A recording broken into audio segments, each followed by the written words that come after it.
নওগাঁর বদলগাছীতে সমন্বিত ব্যবস্থাপনার মাধ্যমে কৃষি যান্ত্রিকীকরণ প্রকল্পের আওতায় ৫০% ভর্তুকি মূল্যে ধান কাটা মাড়াই যন্ত্র কম্বাইন হারভেস্টার বিতরণ করা হয়েছে। এই উপলক্ষে মঙ্গলবার বেলা ১১টায় কৃষি সম্প্রসারণ অধিদপ্তর বদলগাছী এর উদ্যোগে উপজেলা পরিষদ হলরুমে এক আলোচনা সভা ও বিতরণ অনুষ্ঠানের আয়োজন করা হয়। এতে প্রধান অতিথি হিসেবে উপস্থিত ছিলেন নওগাঁ ৩ আসনের সংসদ সদস্য সুরেন্দ্রনাথ চক্রবর্তী, উপজেলা নির্বাহী অফিসার মোহাম্মদ কামরুল হাসান সোহাগের সভাপতিত্বে বিশেষ অতিথি হিসেবে উপস্থিত ছিলেন উপজেলা চেয়ারম্যান শামসুল আলম খান।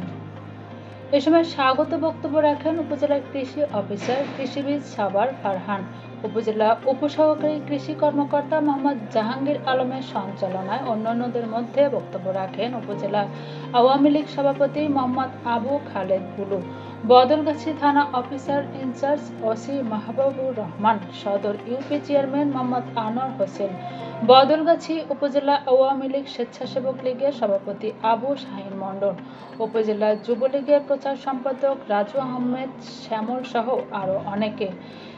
শেষে সদর ইউনিয়নের পূর্বাখাপুর গ্রামের সামিউল আলম এবং আধাইপুর ইউনিয়নের মুক্তিনগর গ্রামের গৌরচন্দ্র বর্মনের হাতে ধান কাটা মাড়াই যন্ত্র কম্বাইন হারভেস্টারের চাবি তুলে দেওয়া হয়।